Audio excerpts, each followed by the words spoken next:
What's up, YouTube? I know it's been a while. I had problems with my computer. That's why I posted my video so late, but everything's fine now.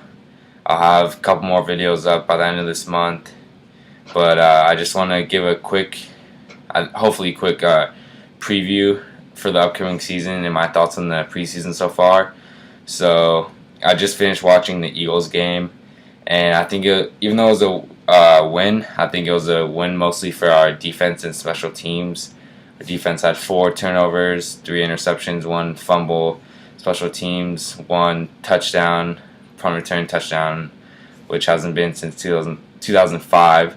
So that's great to see, but I'm still seeing the same problems with our offense. All the responsibilities falling on Cam Newton's shoulders. We can't get the running game going. Mostly, I think, because of our offensive line. They can't block for Williams, create gaps and holes like the Baltimore Ravens did in the beginning of the game with Ray Rice and like all the other elite running backs, supposedly elite running backs like them. They get. I mean, the only difference separating Williams and all the other elite running backs is that they have quality offensive lines, and Carolina right now doesn't. They've been struggling since last season with the running game, and I think that's just the reason why they haven't won more games, because all the pressure falls on Newton. The defense can drop back their corners, and then that forces Newton. He doesn't have all day to throw. There's no open looks. He forces throws, overthrows people, and he just has to throw the ball a lot more than he should be. And I mean, and that would be fine if Newton could handle that, but as we've seen, he can't handle that. So we need to get the running game going. Out of the 4 years we made the playoffs, 3 years we've had 1,000 yard rushers. So I think Williams and Stewart both. I mean, I don't know how Stewart's going to return from his surgery, but I know Williams, he's always had it in him.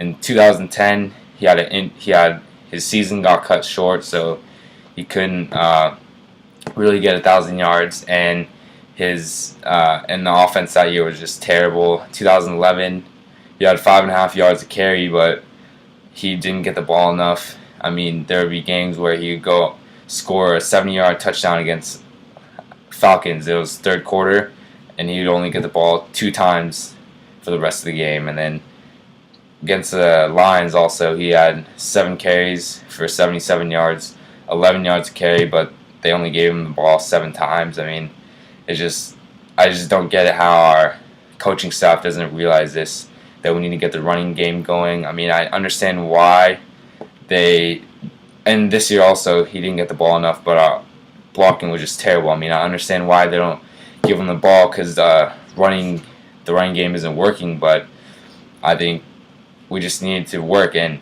I think our main offseason position we needed to adjust was offensive line, and I think I was really upset after the draft because we didn't get any offensive line.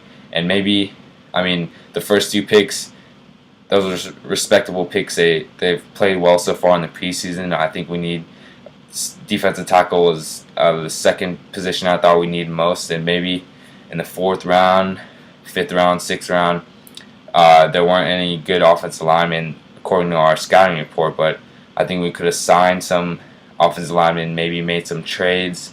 I just always thought we had a weak offensive line. They couldn't run block and is decent in pass blocking.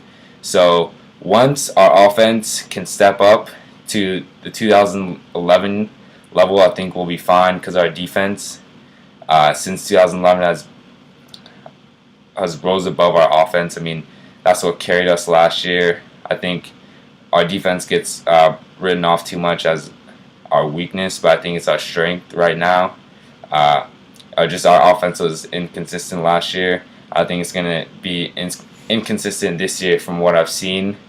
We haven't scored any touchdowns on offense since the first preseason game, so that's not pretty good. I know it's only preseason, but preseason translates to regular season, and I just don't see how we could go from scoring 2 offensive touchdowns to scoring a bunch consistently every game in the regular season. So I think once our offensive line issue is fixed, or if it's, I mean, I don't know what we could do. Maybe make a trade, maybe make a sign if there's any veterans out there still available. I doubt that there are, but I just think, or maybe there's someone on our roster, but they haven't been playing well at all. So that's what I think so far about what's going to happen in the 2013 season. As of now, I think we're going to have a losing record. I know I might be jumping to conclusions, but I don't see any difference really between this last year's team and this year's team besides the improved defense and special teams, but that still isn't enough if our offense can't put up points. So that's my little rant, I guess, but I'm still going to be optimistic. Let's just see how I don't know if I don't think the Stars are going to play that much in preseason, but we'll see how it goes in the regular season. I'm hopeful, but as of right now, I'm hopeful that we can make the playoffs, but right now it's just hard to believe. I'll remain optimistic the whole year, but we'll see.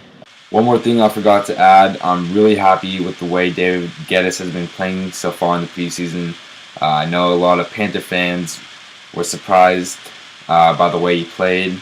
They already written him off, but I wasn't. I knew this guy's had talent since day one he came here. He had a better rookie season than Brandon LaFell. He's taller, he's faster, and I always thought he's the better receiver and he should be the number 2 receiver. It was just a matter of if he can return back to his 2010 form, and so far it looks like he has.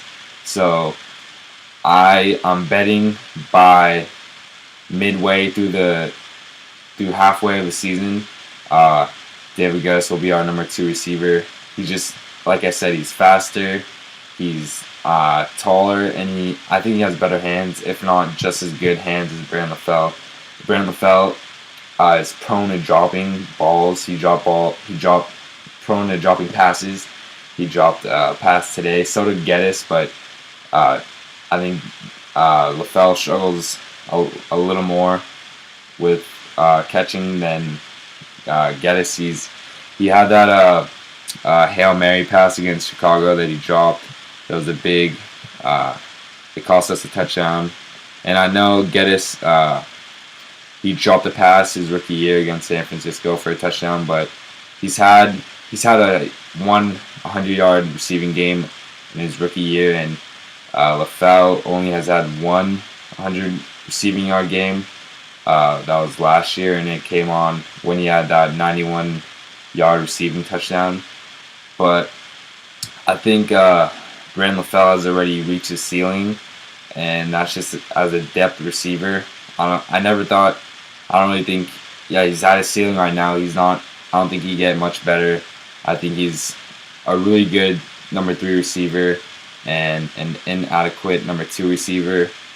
He just doesn't have that big game changing ability that I think Geddes can have. So I think Geddes, just watch out for him. He's coming for your spot, LaFell, and I'm really happy the way he's been playing. But anyways, that's it. Peace out.